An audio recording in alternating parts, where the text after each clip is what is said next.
ध्यान से सुन लेनी है, समझ लेनी है आप लोगों को बहुत ध्यान से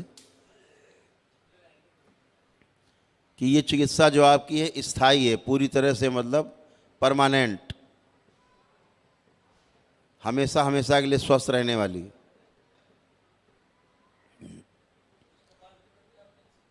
अभी क्या है, निकल जान दो, धीरे धीरे निकल जान दो,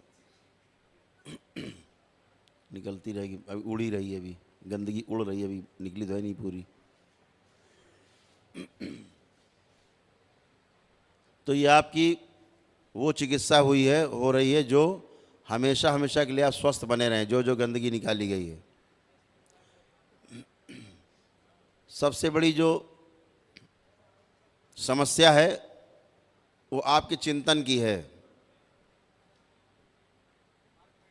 कि कैसा आप चिंतन करते हैं, चिंता के रूप में करते हैं या लोक कल्याण के अर्थ में करते हैं। जो लोक कल्याण के अर्थ में सोच विचार होता है उसे चिंतन कहते हैं, और जो स्वयं अपने लिए होता है केवल उसे चिंता कहते हैं।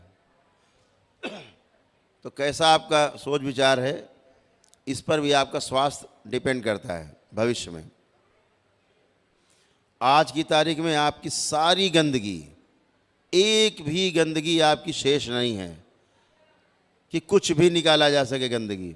ऐसे हैं आप, एक भी नकारात्मक सोच विचार तक आपके अंदर नहीं है। आप सोच विचार के देखना चाहें तो देख लीजिए, अपने दुश्मन के बारे में सोचेंगे तो भी उसके खिलाफ नहीं सोच पाएंगे, करके देख लीजिए, क्योंकि आप में कोई एक नकारात्मक स्मृति नहीं है। इसलिए अपना सोच विचार सदैव सकारात्मक रखें, अच्छा सोचें, अच्छा देखें, अच्छा बोलें, अच्छा सुनें, अच्छे हो जाएंगे, अच्छे बने रहेंगे। यहाँ आपके साथ, आपके परिवार में, आपके डीएनए गुर्जा पथ में रहती थी, सभी में रहती हैं। उसी के कारण आपके मस्तिष्क में एक सूजन पैदा होती है स्थूल रूप से हाड़ मांस के शरीर में, और जब ये सूजन अंदर रहती है तो आपके अंदर एक भ्रम उत्पन्न होता है। जब भ्रम उत्पन्न होता है, वो भ्रम इतना गहरा हो जाता है कि उसका आपका जो मस्तिष्क है ना, उसको सही में स्वीकार लेता है। और अगर सही में स्वीकार लिया है तो गहरी स्मृति बन गई है। अब वो स्मृति पूरा काम करेगी, भूत बन के, बैताल बन के, राक्षस बन के, तमाम तरह से काम करेगी। फिर आप उससे परेशान रहेंगे, छूट नहीं सकते। आपके मन के खेल इतने खतरनाक हैं कि उस खेल में आपकी मृत्यु भी हो सकती है जब मन आपसे खेलता है। और मन किसका है तो वो भी आपका है, क्योंकि गंदगी और अच्छी चीज़ें तो बाहर से, सब कुछ बाहर उपलब्ध है, जैसे अपने अंदर उसे बाहर भी उपलब्ध है। जो आपके अंदर है वही आप आकर्षित करेंगे।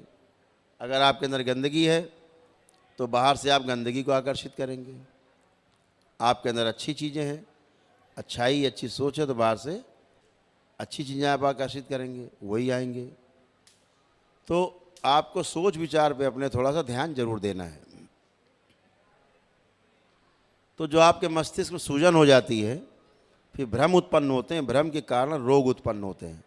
वह रोग बुखार से लेकर के और आपके कैंसर, एड्स, तमाम बीमारियां, बड़ी बड़ी जो असाध्य रोग हैं, वो सब बनते हैं आपके शरीर में।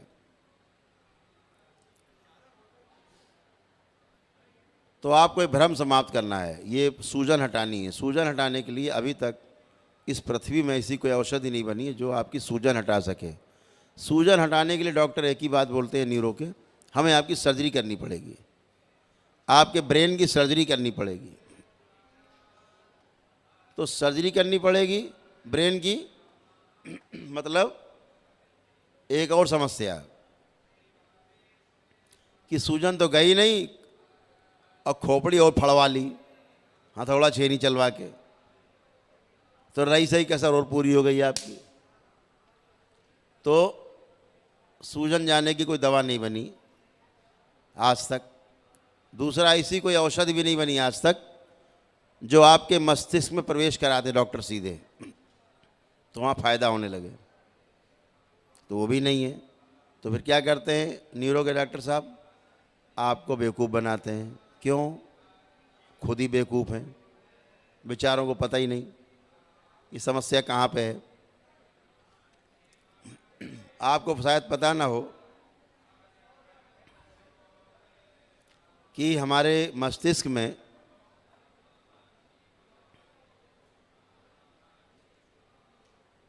एक सेकंड में, ये आधुनिक विज्ञान भी कहता है, अब आधुनिक चिकित्सा विज्ञान अब इसको कहता है, मानता नहीं, कहता यहाँ होता है। आपको जान के आश्चर्य होगा, आपके मस्तिष्क के अंदर निरंतर विस्फोट होते रहते हैं, विस्फोट चलते रहते हैं। और आपको ये जान के आश्चर्य होगा कि एक सेकंड में, एक मिनट नहीं कह रहे हैं, एक घंटा नहीं कह रहे हैं हम, एक घंटा या एक मिनट नहीं कह रहे हैं, एक सेकंड में आपके इस मस्तिष्क के अंदर 1,00,000 केमिकल रिएक्शन होते हैं हर सेकंड।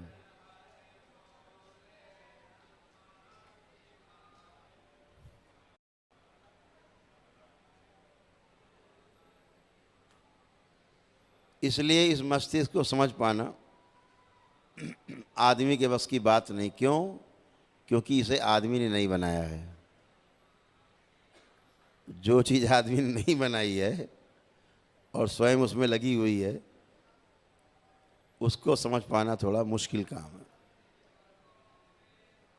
ख्याली पुलाव पका लेता है, समझ नहीं पाता। समझने के लिए ये 2 आंखें नहीं, ये एक आंख चाहिए, जो बेचारे वैज्ञानिकों के पास नहीं है। उनके पास 2 आंखें हैं, दूरबीन से देखते हैं, इसलिए समझ नहीं पाते। जहाँ 2 चीज़ें रहेंगी वहाँ भ्रमित होंगे। प्रेम गली अति सांकरी, जहाँ में 2 न समाए। 2 हुआ गड़बड़ हुआ, है ना। एको हम द्वितीयो नास्ति, एक ही है। उसके लिए भी दृष्टि भी एक वाली चाहिए, सिंगल। आपकी अपनी दृष्टि स्वयं की। और इसीलिए जो बड़े बड़े वैज्ञानिक हुए, चूँकि उनका कंसंट्रेशन, उनका जो ध्यान देने की क्षमता, एकाग्रता बहुत पैनी हो जाती है वैज्ञानिक की, जो रिसर्च करते हैं, अगल बगल से टूट जाते हैं। वो ध्यान ही है, वो एक प्रकार का ध्यान है, गहरा ध्यान है उनका। वो धीरे धीरे उनकी ये दृष्टि खुलती जाती है। तो जो बड़ा वैज्ञानिक, जो बड़े बड़े वैज्ञानिक हैं, आखिरी में एक किताब जरूर लिख गए हैं बाद में कि हमने जो कुछ पीछे देखा सब गलत है।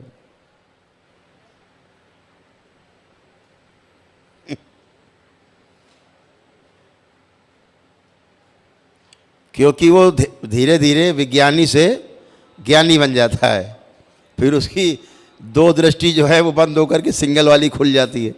तो पछताता है ज़िंदगी भर कि मैंने क्या कहा, क्या था और क्या देख रहा हूँ, असली बात तो यहाँ है। लेकिन अब कहे किससे, कहे तो बेवकूफ़ समझा जाएगा, तो किताब लिख जाते हैं। सरकारें क्या करती हैं, किताबों को छिपा देती हैं क्योंकि थ्योरी गलत हो जाएगी। बुद्ध को इस देश से क्यों दौड़ाया गया, भगाया गया? गौतम बुद्ध को, गौतम बुद्ध ने जैसा देखा वैसा बोल दिया, जो देखा वही बोल दिया। सत्य बोलने से परहेज नहीं किया, बचाया नहीं कुछ, अपना नहीं जोड़ा उसमें। तो जितने ज्ञानी थे इस देश में, डंडा लेके निकल पड़े और कहा कि इसको भगाओ पहले देश से। क्या कह दिया भगवान बुद्ध ने? इतने कह दिया कि आत्मा नाम की ऐसी कोई चीज़ नहीं है जो मुक्त होती है, कोई आत्मा नहीं। तो पूरी थ्योरी गलत हो गई। भगवान श्री कृष्ण गीता में कह रहे हैं, पहले ही अध्याय शुरुआतें कह रहे हैं, एकदम पहला श्लोक कह रहे हैं, जो पहला अध्याय है, कि मैं शरीर नहीं, मैं आत्मा हूँ। अब सारे उपनिषद, सारे वेद, शास्त्र, पुराण सब आत्मा पे आधारित है। बुद्ध ने कह दिया आत्मा होती ही नहीं, मानते ही नहीं। तो अब झगड़ा खड़ा हो गया ना। अब अगर वो थ्योरी लागू हो जाएगी आत्मा नहीं तो पीछे ग्रंथ बेकार। ऐसे वैज्ञानिकों के सामने संकट। गैलीलियो ने, शायद गैलीलियो नाम था वैज्ञानिक का, उसने कह दिया था धरती गोल है। गैलीलियो था शायद। तो वहाँ की जो सरकार थी कहा इसको फांसी चढ़ा दो। क्यों? उनकी किताब में लिखा है, बाइबिल में, कि धरती चपटी है, अंडाकार है, अंडे की तरह चपटी है। और उसने, वैज्ञानिक था वो, गहरा वो ध्यानी हो गया था, विज्ञानी की जगह ज्ञानी बन गया वो, गहरा ध्यान। तो उसने देख लिया, अरे यार ये तो बिल्कुल गोल है बिल्कुल।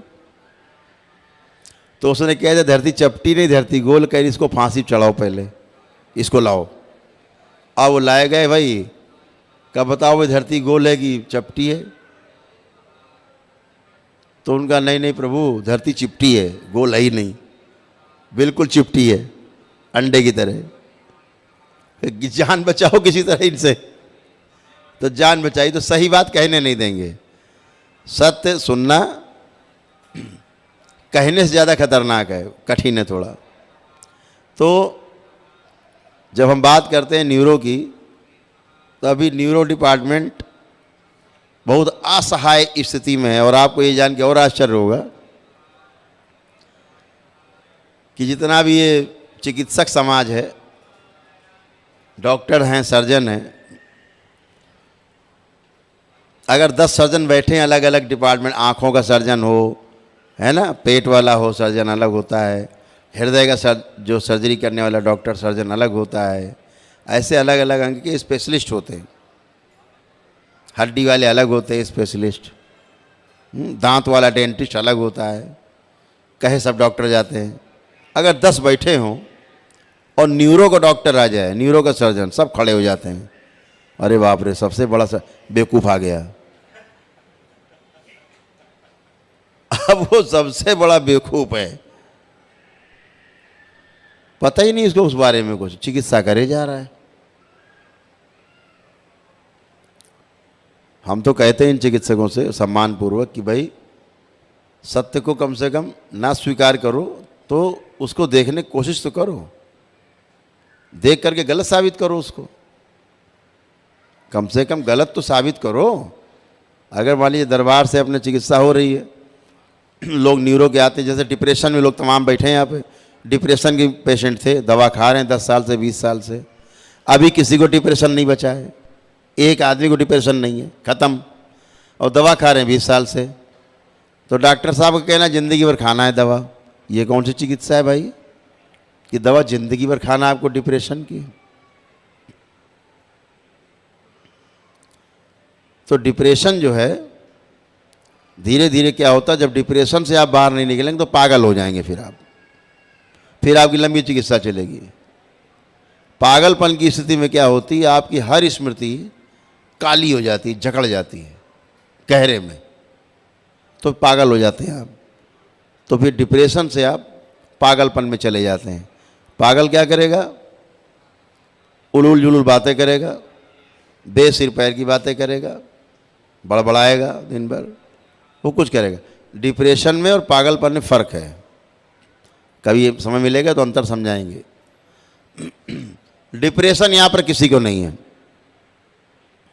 अब डॉक्टर साहब दवा खिला रहे हैं ज़िंदगी भर, यहाँ तो आए हो, अब प्रक्रिया पूरी करो, ठीक, तो कम से कम उस बात को समझना आवश्यक है। तो आपको भी समझना है कि दिमाग की सूजन जाना बहुत ज़रूरी है। अगर ये सूजन रहेगी तो इसका मतलब ये हुआ कि आप फिर से नकारात्मक सोचेंगे और धीरे धीरे धीरे धीरे फिर आप एक गट्ठर बनाएंगे, धीरे धीरे स्मृतियों का गट्ठर, और कोई नया रोग एक तैयार करेंगे शरीर में। फिर डॉक्टर साहब के पास जाएंगे, डॉक्टर साहब हमें देख लो ज़रा, हमारा पैर सड़ रहा है। तो उससे बचने के लिए, भ्रम से बचने के लिए मस्तिष्क की सूजन जाना आवश्यक है। उसके लिए दरबार में जो लेप है उसको मस्तिष्क में लगाना है कम से कम 3 माह तक। जो लोग डिप्रेशन या पागलपन के शिकार रहे हैं, बांध के लाए जाते रहे, गाली गलौज, मारपीट, तोड़ फोड़ करते रहे, वो कम से कम 6 माह उसका लेपन का सदुपयोग करेंगे। ये आपको ध्यान रखना है। जो ऑटिज्म के बच्चे हैं, जिनके मस्तिष्क बच्चों के गर्भ में ख़राब हो गए माँ के, और मतलब कुछ भी नहीं लगता है कि बिल्कुल बच्चे पागल हैं कि क्या है, माँ बाप रोते हैं कैसा बच्चा पैदा हो गया। चूँकि दरबार उसको देखता है कि दैत्य जीवन रहते हैं जो प्रवेश कर जाते हैं और वो इसे उल्टा सीधा गर्भ में कर देते हैं, उनको अपने भोग काटने होते हैं, मानव शरीर में आ जाते हैं। तो आपको लेपन करके इस सूजन को हटाना है। दरबार आपकी ऐसे मान के चलो 75% सूजन से लेकर के 90% तक दूर करता है आपकी सूजन। सूक्ष्म रूप से उसका इम्पैक्ट आता है स्थूल पे, लेकिन एक लंबा प्रोसेस है। अगर आप लेपन ना भी करें तब भी आपकी सूजन 2-3 साल में चली जाएगी धीरे धीरे, लेकिन लेपन करके उसको आप 3 महीने में 6 महीने में ख़त्म कर देते हैं। तो जो असाध्य रोगी रहे हैं वो लोग कम से कम 6 माह लेपन करेंगे, बाकी लोग 3-3 माह लेपन करें।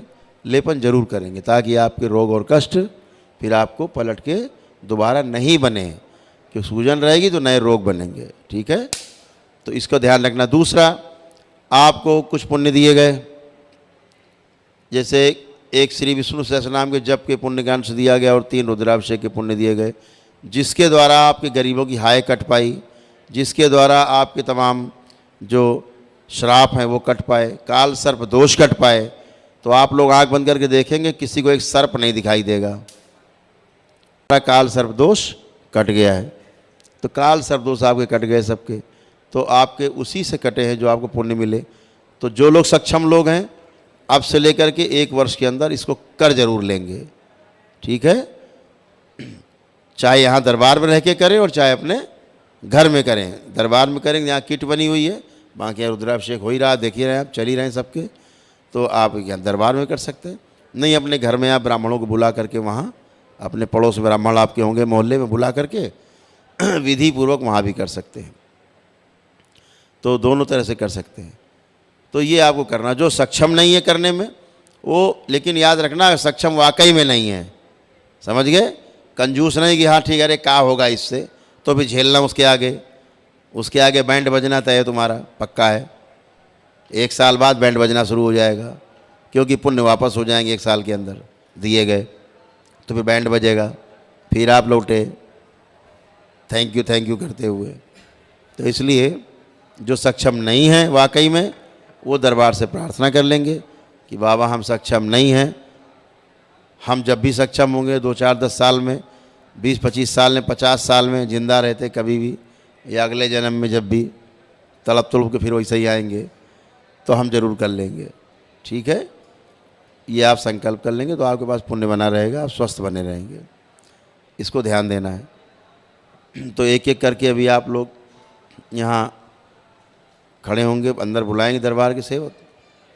तो जो लोग हमारे सामने माइक पे खड़े हों, ध्यान रखें उनके परिवार के लोग रेलिंग पे पास जरूर खड़े हो जाएंगे।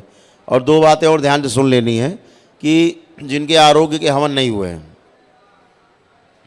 जिनके आरोग्य के हवन नहीं हुए हैं, तो अच्छी बात तो ये है आगे से भविष्य में, जिनके ऊर्जा पथ में 2 या 2 से कम लोग हैं, 1 लोग हैं या 2 लोग हैं, बंद कर दो, 1 या 2 लोग हैं, तो वो एक बार हमसे मिल लें, संकल्प में आके हम आपको ट्रीटमेंट करेंगे जैसे किया अभी। तो इनमें से 1 या 2 हवन, 1 या 2 लोग जो परिवार के जुड़े हैं आपके ऊर्जा पथ में DNA के, तो उसमें कम ऊर्जा खर्च होती, ज़्यादा ऊर्जा रहती 2 लोगों में कम बटती है, मतलब बहुत ऊर्जा रहती है आपके पास, तो आपके मारण कट भी जाते हैं अगर कोई असाध्य रोग नहीं है तो हो सकता है कि उनको आरोग्य का हवन ना करना पड़े। लेकिन अगर 2 से अधिक लोग आपके DNA में हैं तो फिर आपको जो आपका ऊर्जा पथ है 2 से अधिक लोगों का, तो वो लोग तो आरोग्य का हवन करके ही तभी प्रवेश करना ज़्यादा अच्छा। अगर रोगी हैं, ये सब जो बना है ये हवन आपके रोगों के कष्टों के लिए बना कि आपके शरीर के की स्थूल रोग भी आपके जाए, आपके कष्ट भी जाएं, ठीक है ना। तो रोगों के जाने के लिए आपकी आवश्यकता है एनर्जी की, एनर्जी नहीं है तो फिर आपको समस्या है, आपके कष्ट नहीं जाते हैं। तो जिनके जो आरोग्य का हवन कर चुके हैं उनके सब के कट चुके हैं, पूरे यहाँ से लेकर परिवार तक के सभी के कष्ट और मारण सब कट चुके हैं, तमाम गंदगी कटी है जो रहती है आप में। बाकी लोग ध्यान रखेंगे कि इसका पहले वीडियो डाला जा चुका है, ऑफिशियल चैनल पे दरबार के कि जिनके 2 या 2 से कम लोग हैं ऊर्जा पथ में, वो तो एक बार आकर के संकल्प में शामिल हो जाएं, टोकन लेके, वो तो ठीक है। लेकिन बाकी लोग करके ही अगर हवन बैठे संकल्प में ऊर्जा का, तो बहुत अच्छी बात है, ऊर्जा वृद्धि वाला, आरोग्य का, तो फिर आपको बार बार भागने की आवश्यकता नहीं पड़ेगी। और ये भी बात ध्यान कर लीजिएगा, दिमाग में रखिएगा कि जो लोग ऊर्जा वृद्धि, ये आरोग्य के हवन में, परिवार के, मान लीजिए आपने 10 लोग रखे हैं हवन के पुण्य में, और यहाँ पर आपके 6 लोग शामिल हैं, 8 लोग शामिल हैं, जो भी, उनके तो जो रोग हैं वो भी जाएंगे और कष्ट भी निकल जाएंगे सारे, ठीक है। लेकिन जो लोग इस हवन में शामिल नहीं रहे हैं, तो उनको एक बार मेरे समक्ष जरूर आना होगा, जो रोगी हैं, एक बार के लिए, तो उनमें फंसी हुई ऊर्जा जो रहती है स्मृतियों की, वो निकल जाए, रोगों की जो स्मृतियाँ रहती हैं वो निकल जाए, बाकी सब चला जाता है, मारण कट जाता है, परिवार कोई आदमी आए चाहे ना आए,